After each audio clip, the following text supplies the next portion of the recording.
ఫిబ్రవరి 24. దేవుడు తన విరోధులను జ్ఞానంతో ఓడిస్తాడు. నరకపు కుట్రలైన, భూమి మీద గందరగోళాలైన దేవుడు రాస్తున్న ఒక్క అక్షరాన్ని లేదా గీతను చెరపలేవు. కనీసం ఆయన చేతిని కూడా కదిలించలేవు. చింతించే క్రైస్తవుడా, నెమ్మదిగా ఉండు. ఈ పోరాటం సంఘానికి సాతానుకు మధ్య జరుగుతున్నది కాదు. ఇది క్రీస్తుకు మరియు సాతానుకు మధ్య జరుగుతున్న యుద్ధం.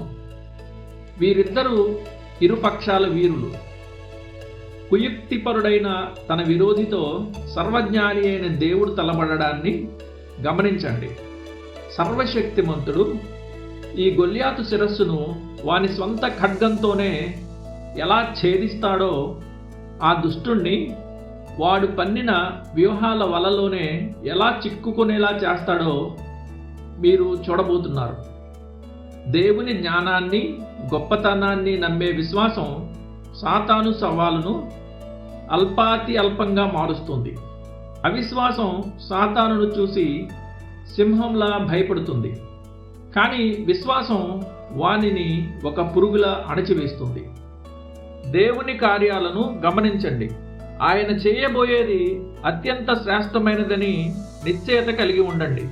మనుష్యుల జ్ఞానం మూర్ఖత్వంగా మారి నేలమట్టం కావచ్చు, కానీ దేవుని ప్రణాళికను ఎవరూ అడ్డుకోలేరు. ఆయనను ఎవరూ తన పని నుండి తప్పించలేరు.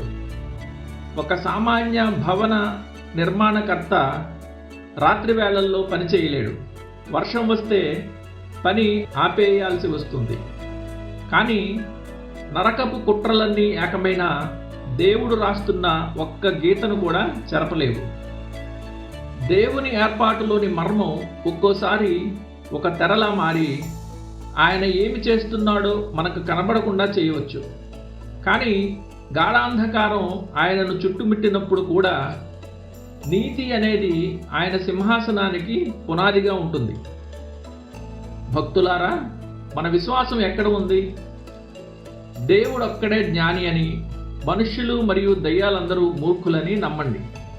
బబులోను కూలిపోవడం కంటే బాబేలు గోపురం పైకి వెళ్తున్నట్లు కనపడినా దేవుడు తన రహస్య మార్గాల ద్వారా సాతాను కోటను ముట్టడిస్తాడని నమ్మండి. మనుష్యుల ఉగ్రత వల్ల సంఘం కనిపించకుండా పోయి తిమింగలం కడుపులో ఉన్న యోనా స్థితిలో ఉంటే ఏమవుతుంది? ఆ ప్రవక్తను జీర్ణం చేసుకునే శక్తి ఆ చేపకు లేదని మీకు గుర్తుంది కదా.